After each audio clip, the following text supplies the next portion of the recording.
할렐루야. 어떤 전도사님이 결혼하고 신혼방 짐을 정리하다가 사모님 가방에서 조그만 상자 하나를 발견했습니다. 궁금했지만 그냥 열어보지 않고 사모님에게 질문을 했어요. 이게 뭐냐고. 사모님이 정색을 하면서 다른 건 몰라도 절대로 이 상자는 열어보면 안 돼요. 알았죠? 라고 반응을 하는 것입니다. 전도사님은 더 궁금해졌지만 사모님이 너무 완강하게 부탁하니까 알겠다라고 약속을 했어요. 그리고 상자의 존재를 새까맣게 잊어버린 것이죠. 꽤 많은 시간이 흘러갔습니다. 그러던 어느 날 새로운 사역지로 이동하기 위해서 목사님이 짐을 정리하다가 오래전 그 상자를 발견한 겁니다. 목사님 속으로 이렇게 생각했어요. 이제 세월이 많이 흘렀는데 이젠 괜찮겠지. 그리고 상자를 열어본 거죠. 그랬더니 상자 안에는 현금 200만 원과 달걀 3개가 들어있었습니다. 이게 뭘까 너무 궁금해서 사모님에게 이 사실을 알리고 도대체 이게 뭐냐고 질문을 했어요. 사모님이 절대로 열어보지 말라고 했는데 왜 열어봤냐고 원망하면서 마지못해 이야기를 해줍니다. 좋아요. 이제 말씀해 드리죠. 당신과 결혼한 후에 당신이 설교할 때 졸음이 오면 그때마다 달걀을 하나씩 넣었습니다. 그래서 목사님 너무 기분이 좋아져가지고 하시는 말씀이 그래 20년 동안이나 내가 3번밖에 졸음이 오는 설교를 하지 않았단 말이지. 그런데 그 돈은 뭐요? 그 사모님이 머뭇거리면서 이렇게 대답했대요. 계란판 돈입니다. 네, 저희 집에도 이런 상자가 있는지 모르죠. 네, 집에 가면 아내에게 진지하게 한번 질문을 해봐야겠어요. 오늘 저는 마른 뼈 다시 살아나다 큰 군대가 되다라는 제목으로 2번째 설교를 하려고 합니다. 오늘 설교가 조금 딱딱할 수도 있겠지만은 성령께서 은혜를 주시면 마른 뼈와 같은 우리의 심령이 다시 살아나는 은혜가 있을 줄 믿습니다.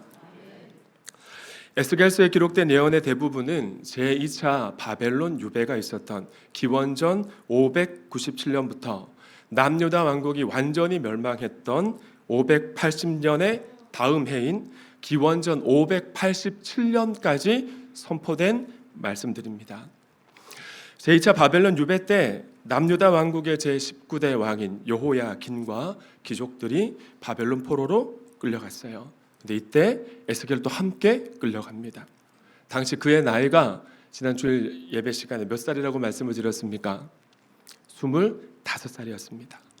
그 5년의 시간이 흘러갑니다. 에스겔이 바벨론 유배 5년 차이자 30살이 된 어느 날 에스겔은 동족들과 함께 운하 건설 임부로 동원되어서 그발 강가로 온 것입니다. 그리고 그곳에서 하늘이 열리는 환상을 보게 되죠. 에스겔 1장 1절 말씀부터 보실까요? 때는 제 30년 넷째 달 5일이었다. 그때 내가 포로로 잡혀온 사람들과 함께 그발 강가에 있었다. 나는 하나님이 하늘을 열어 보여주신 환상을 보았다. 여호야긴 왕이 포로로 잡혀온 지 5년째 되는 그달 5일에 라고 말씀합니다. 이스라엘 역사에 빗대어 추론하면 이날은 기원전 539년 7월 31일이었습니다. 3절 말씀은 함께 읽어주실까요? 시작.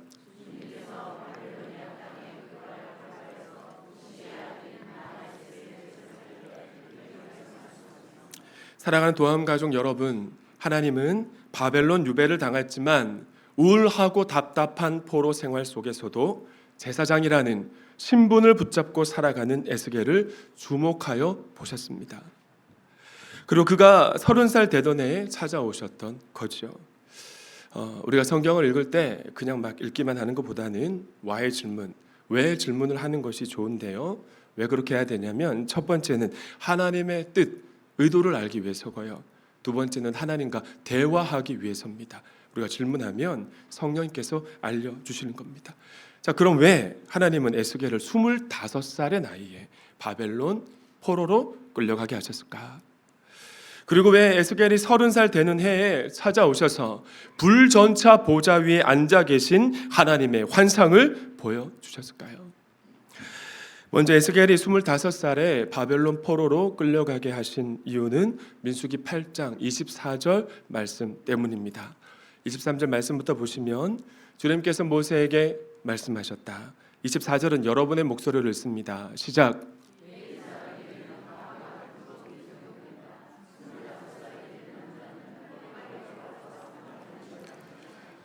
여러분, 몇 살부터 하나님의 영이 머물러 계신, 임재해 계신 성막에서 봉사할 수 있었습니까?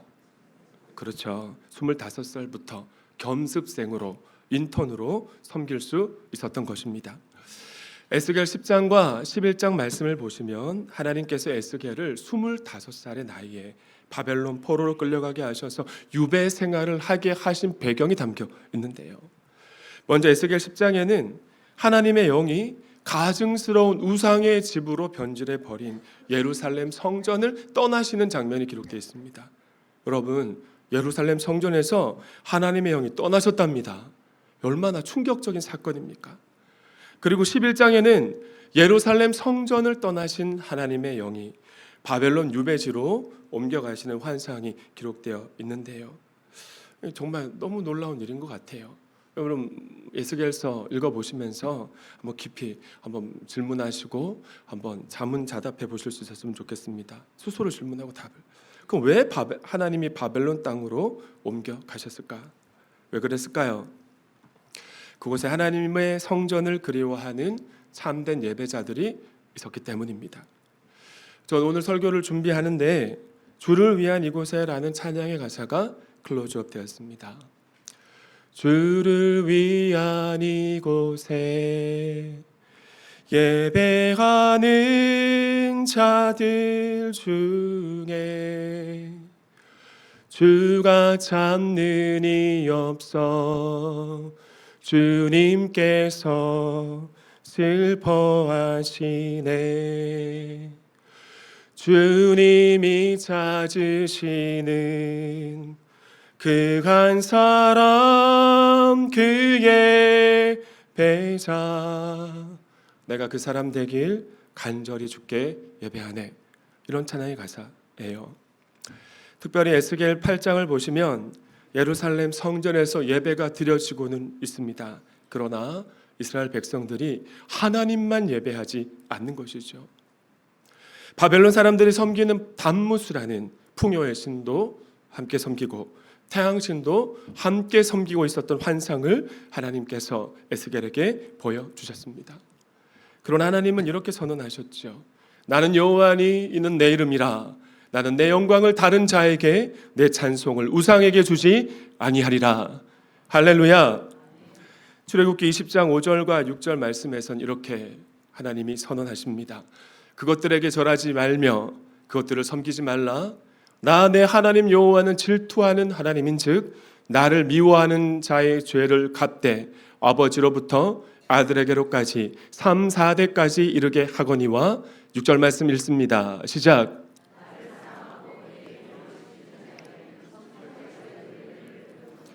잠시 후에 말씀드릴 시내산 언약 가운데 일부입니다. 근데 바벨론 땅에는 하나님의 임재를 갈망하는 하나님의 백성들이 있었던 겁니다. 예루살렘 성전에는 우상 숭배와 함께 드려지고 있는데, 그래서 하나님은 에스겔이 하나님의 일을 섬겨 나갈 수 있는 25살이 되자 그들을 섬기라고 참된 예배자들 가운데 말씀도 선언하고 희망을 복돋아 주라고 에스겔을 바벨론 땅으로 파송하셨던 것입니다. 설교를 준비하는 가운데 또 하나 문득 드는 생각이 있었습니다. 하나님께서 에스겔을 바벨론으로 파송하는 이유가 뭘까 생각하다 보니 바벨론에서 유배 생활을 하고 있는 당신의 백성들을 위로하라고, 소망을 복돋아 주라고 제2차 바벨론 유수를 에스겔을 그 땅에 보내시려고 허락하셨을 수도 있겠다. 사랑하는 도안가족 여러분, 우리가 믿는 하나님은 어떤 분이십니까? 예배하는 형식으로 예배하지 않고 마음으로 하나님을 예배하는 참된 예배자들을 찾으시고 동력자를 붙여주시는 분이신 줄 믿습니다. 오늘 우리의 예배가 하나님만 영광 받으시는 그런 예배가 되었으면 좋겠어요. 그럼 하나님이 30살이 된 에스겔에게 찾아오셔서 환상을 보여주신 이유는 또 무엇일까요? 민수기 4장 3절 말씀, 왜 질문에 대한 답입니다. 함께 읽습니다. 시작.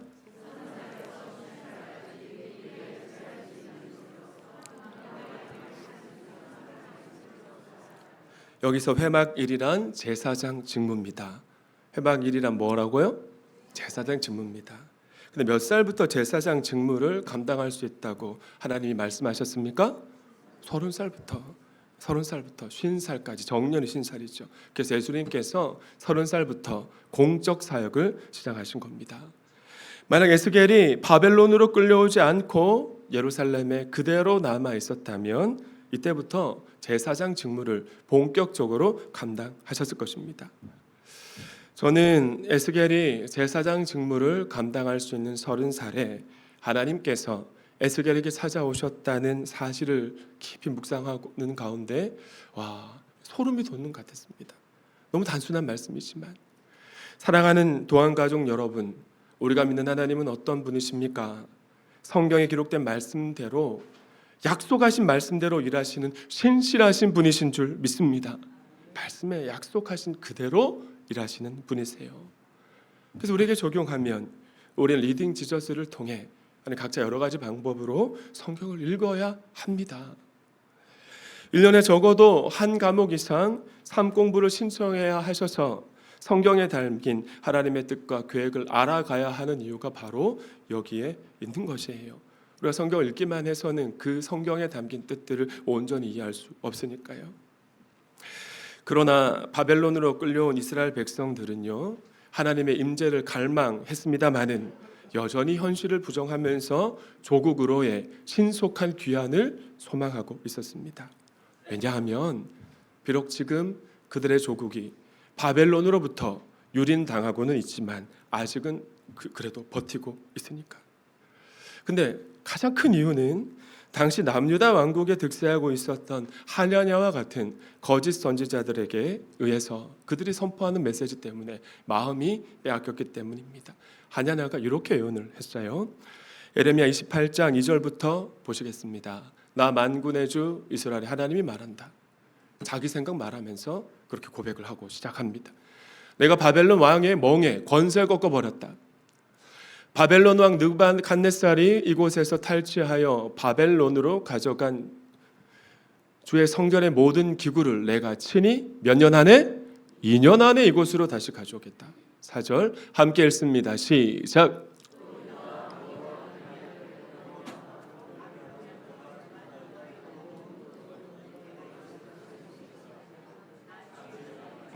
내가 반드시 바벨론 왕의 멍에를 꺾어 버리리라. 지금 나라가 풍전등화의 위험 앞에 있습니다. 한 치 앞도 알 수 없는 현실이니 백성들의 마음이 얼마나 두렵고 황망했겠습니까? 그런 상황인데 선지자가 이런 설교하는 거예요. 얼마나 위로가 되고 힘이 나겠습니까? 거짓 선지자들은 옛적에 하나님과 다윗 왕이 맺은 다윗 언약을 근거로 유다 왕국은 다윗의 후손이 통치하는 나라이니 절대로 망하지 않는다. 어떻게 살아도 절대로 망하지 않을 것이라는 낙관적인 예언을 쏟아내고 있었던 것입니다. 그러나 이것은 거짓된 메시지였던 것이죠. 오늘날로 바꿔 말하면 믿음으로 구원받아서 영혼이 이미 천국에 들어갔으니 이 땅에서 어떻게 살아도 된다고 주장하는 구원파적인 메시지였던 것입니다. 여러분, 영화배우 유성영 씨가 구원파라는 거 알고 계십니까? 제 생명의 삶에서 말씀드리죠. 탤런트 배용진 씨, 가수 박진영 씨, 특히 박진영 씨는 성경 공부하는 영상을 유튜브에 올리는데 이 연예인들이 구원파 성도입니다. 왜 연예인들이 구원파를 쉽게 믿고 받아들일까요? 듣기에 좋은 설교가 선포되고 신앙생활하기 편하기 때문입니다. 예수 믿고 천국에 이미 갔으니까 내가 마음 놓고 살아도 된다. 그러나 당시 예루살렘에는 눈물의 선지자라 불리는 참 선지자 예레미야가 있었습니다. 구약학자들은 예레미야가 에스겔의 스승이라고 추측하는데요. 예레미야 선지자는 이스라엘 백성들을 향해 이렇게 호소합니다. 예레미야가 3장 39절 말씀을 보시면 어찌하여 살아있는 사람이 자기 죗값으로 치르는 벌을 불평하느냐. 지나온 길을 돌이켜 살펴보고 우리 모두 주님께 여호와께로 돌아가자. 할렐루야. 회개하고 회복하자는 거죠. 그냥 회복이 아니라. 예레미야 선지자는 다윗 언약보다 상위 언약, 상위법인 시내산 언약을 근거로 이스라엘 백성들을 향해 메시지를 선포했던 것입니다. 우리가 하나님 앞에 범죄해서 하나님의 관계가 깨어졌고 그래서 하나님께 벌을 받는 것이니 지금이라도 회개하고 여호와께 돌아가자. 그러면 하나님이 우리를 회복해 주실 것이라고 눈물을 방울방울 달고 무려 21년 동안이나 뜨거운 가슴으로 촉구했지만 놀라운 사실은 예레미야의 설교를 듣고 회개한 사람은 아무도 없었더라. 여러분 놀랍지 않으십니까? 그 이유는 생명의 삶 공부 시간에 초반에 배우는 바와 같이 저를 따라 하실까요? 믿으려고 작정하면 믿을 수 있지만 안 믿으려고 작정하면 절대로 믿을 수 없다. 여러분 동의가 되십니까? 우리나라 정치인들의 모습만 봐도 잘못을 인정하면 국민들이 받아줄 텐데 그 사과하기가 참 쉽지 않습니다. 그게 우리의 모습입니다. 자기가 듣고 싶은 설교만 들리고 은혜 받는 것이 범죄한 우리 인간의 약함이기 때문이에요. 에스겔서의 배경을 언약 신학적 관점으로 보면 거짓 선지자들은 다윗 언약을 근거로 사람들이 듣고 싶어하는 회복과 위로의 메시지를 선포했습니다. 회개 없이 회복. 인기가 많을 수밖에 없죠. 복 받는다는 말하니까 위로하고. 그러나 예레미야 선지자는 다윗 언약보다 상위법인 시내산 언약 근거로 회개의 메시지를 선포했는데 상이 있고 벌이 있다는 겁니다. 다윗 언약과 시내산 언약의 상관관계는 2주에 있을 특별 저녁 기도의 시간에 살펴보도록 하겠습니다. 한번 신방을 갔더니 지난주에 설교에 너무 은혜 받았다는 말씀을 하시는 분이 계셨어요. 우리 성도님들은 점잖으시고 부끄러움이 많으셔서 어지간해서는 그런 말씀 잘 안 하시는데 저 너무 감사한 마음이 들었습니다. 그래서 어떤 부분이 그렇게 은혜가 되셨습니까? 라고 물었죠. 그랬더니 저희 부부가 자주 싸우는데 목사님도 사모님과 다투신다는 말에 은혜가 되었다고. 그래도 제 말에 또 귀 기울여 주시는 그 모습에 제가 감사한 마음이 이렇게 들었습니다. 반면에 이런 분도 계십니다. 지난 금요일 저희 목원이 운영하는 이은교 헤어샵에서 목장 모임을 했습니다. 제 머리는 이은교 헤어샵에서 합니다.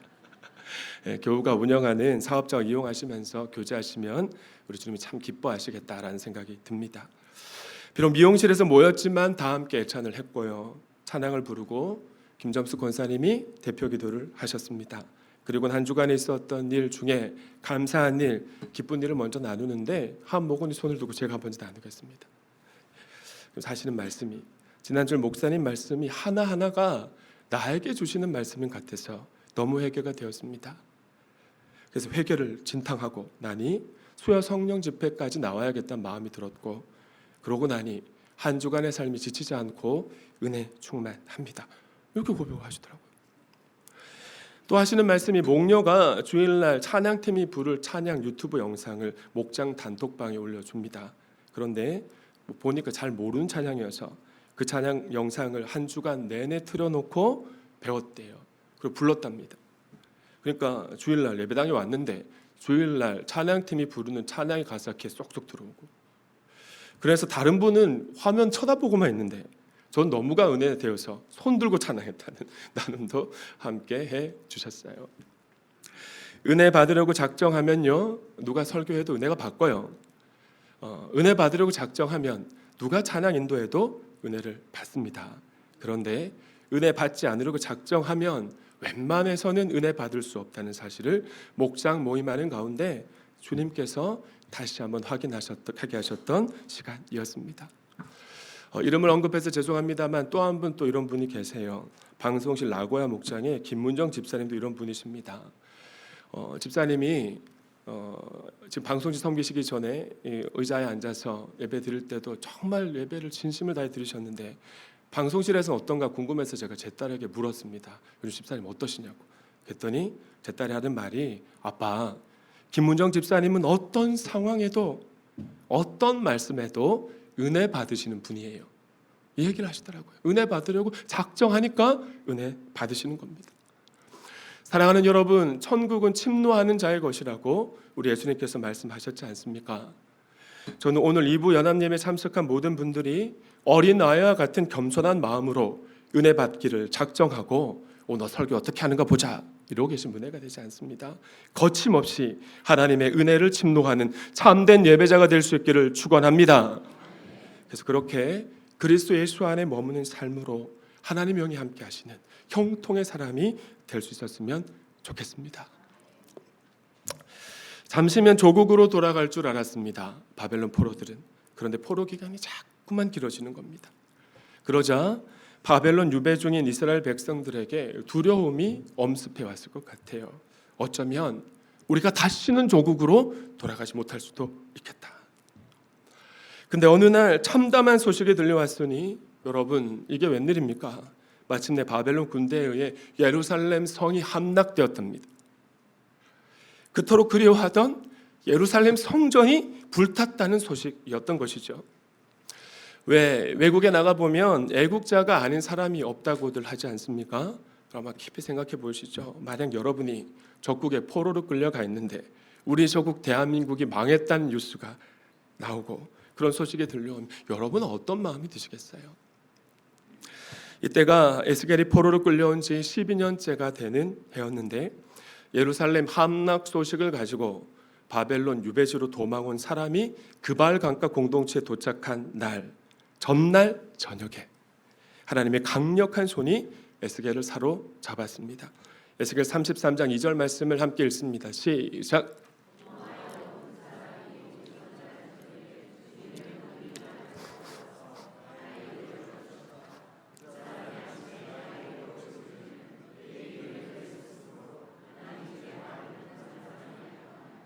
그리고 예루살렘이 함락당했다는 참담한 소식을 가지고 도망쳐온 사람이 바벨론 유배지에 도착한 날 딱 아침에 하나님께서 에스겔의 입을 열어주셨습니다. 그런데 놀라운 사실은 이때부터 하나님은 에스겔의 입술을 통해 거짓 선지자가 말하는 그런 귀에 좋은 회개 없는 그런 회복의 메시지가 아니라 하나님이 행하실 진짜 회복의 메시지를 쏟아내셨다는 것입니다. 저를 따라 하실까요? 죽음 뒤에 부활이 있다. 죽음 뒤에 부활이 있는 겁니다. 그리스도 예수와 함께 우리가 죽을 때 하나님과 함께 그리스도와 함께 다시 살아나서 부활의 능력으로 살아가는 진정한 회복이 있는 것입니다. 오히려 나라가 망한 후에 에스겔이 희망의 선지자로 소망의 메시지를 전하는 메신저로 변신하게 된 것이죠. 백성들을 위로하고 평화와 축복의 메시지를 선포하고 미래의 회복과 영광을 말하는 이스라엘의 회복을 예언하는 마른 뼈 환상 이후에 에스겔은 에스겔서 40장부터 마지막 48장까지 해서 새로운 성전 회복을 예언합니다. 그런데 놀랍게도 에스겔 48장 35절 말씀 여호와 하나님이 거기에 계신다. 여호와 하나님이 거기에 계신다는 뜻을 가진 여호와 산마가 에스겔 선지자의 입술을 통해 터져 나왔던 것입니다. 역사의 주관자이신 하나님께서 하나님의 말씀에 운명을 걸고 살아가는 에스겔을 하나님의 영으로 사로잡으셨어요. 그래서 환경의 지배를 받지 않고 살아갈 수 있는 힘을 주시고 장차 자신이 무슨 일을 하실지에 대한 이 미래에 대한 일들도 알려주셨던 것입니다. 사랑하는 여러분, 신구약 성경 안에는 환경의 지배를 받지 않고 깨어있는 하나님의 사람들이 참 많습니다. 그들에게 하나님이 찾아오셔서 장차 당신이 무슨 일을 하실지 감동해 주시고 알려주신 이야기로 가득한데요. 아브라함도 모세도 신약 성경에서는 바울에게도 그랬던 것이에요. 로마서 12장 2절은 이렇게 말씀하고 있습니다. 너희는 이 세대를 본받지 말고 오직 마음을 새롭게 함으로 하나님의 선하시고 기뻐하시고 온전한 뜻이 무엇인지 분별하도록 하라. 할렐루야.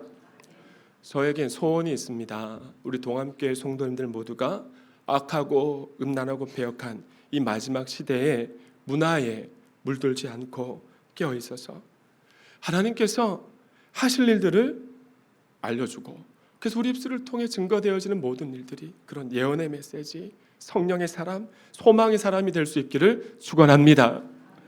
여러분 그러면요 얼마나 신바람 나는 신앙생활을 할 수 있겠습니까? 말씀을 정리합니다. 생명의 주인이신 하나님은 폭력과 우상 숭배라는 죄로 죽어서 마른 뼈다귀와 같은 이스라엘 백성들을 크게 두 단계로 회복하셨습니다. 그 과정에서도 말씀을 통해 역사하셨는데 에스겔에게 말씀을 주셨어요. 그대로 대언하게 하셨습니다. 그랬더니 첫째, 육체의 회복이 있었고요. 두 번째, 영혼이 회복되었습니다. 약속하신 말씀대로 일하시는 하나님께서 마른 뼈와 같이 영적으로 완전히 죽었던 이스라엘 백성들을 말씀으로 살리시고 성령으로 살리셨던 것입니다. 다음 주에 살펴보고 에스겔서 37장 강론을 마치도록 하겠습니다. 말씀을 맺습니다. 아프리카 선교사 리빙스톤이 선교 보고차 고국에 들렀습니다. 그 가운데 옥스퍼드 대학에서 명예 박사 학위를 받게 됩니다. 근데 강단에서 리빙스턴은 모습이 참담했습니다. 사자에게 물려서 한쪽 발이 떨어져 나갔고, 그래서 빈 소매자락이 덜렁거리는 모습으로 서 있었던 거죠. 굶고 못 먹어서 얼굴은 말이 아니었습니다. 그를 바라보는 것만으로도 함께 참석한 모든 사람이 눈물을 흘리지 않을 수가 없었는데, 그 자리에 있던 누군가가 리빙스턴에게 질문을 했어요. 선교사님, 산허한 맹수들과 야만인들 속에서 그토록 어려운 일을 기쁨으로 감당할 수 있었던 힘이 무엇입니까? 그러자 리빙스턴이 이렇게 대답합니다. 볼지어다 내가 세상 끝날까지 너희와 항상 함께 있으리라는 예수님의 약속을 믿고 의지했기 때문입니다. 사랑하는 도안가족 여러분, 오늘 저는 에스겔서를 통해 첫째, 말씀 그대로 일하시는 하나님, 두 번째, 어린아이와 같이 겸손한 마음으로 예배하는 자의 예배와 삶에 임재하시는 하나님, 세 번째는 환경의 지배를 받지 않고 하나님의 자녀라는 신분과 하나님의 명예를 지키면서 깨어있는 자에게 장차 당신께서 하실 일들을 알려주신 하나님, 이 세 분의 하나님을 전했습니다. 그 하나님이 오늘 이렇게 말씀합니다. 여전히 넘어지기 쉬운 우리에게 너희는 세상의 빛이라고. 우리에게 세상을 맡겨주셨다는 사실을 우리가 믿을 수 있었으면 좋겠어요. 그런 우리가 한 주간의 삶을 살아갈 때 눈에 보이는 대로 보고 귀에 들리는 대로 듣는 막 사는 삶이 아니라 하나님의 말씀을 기준으로 삼고 그렇게 살아서 하나님이 주시는 은혜로 말미암아 에스겔처럼 어두운 세상을 환하게 밝히는 그런 빛된 삶 살 수 있기를 간절히 소망합니다. 옆에 계신 분에게 이렇게 인사합시다. 하나님이 당신을 어두운 세상을 밝히는 빛으로 불러주셨습니다.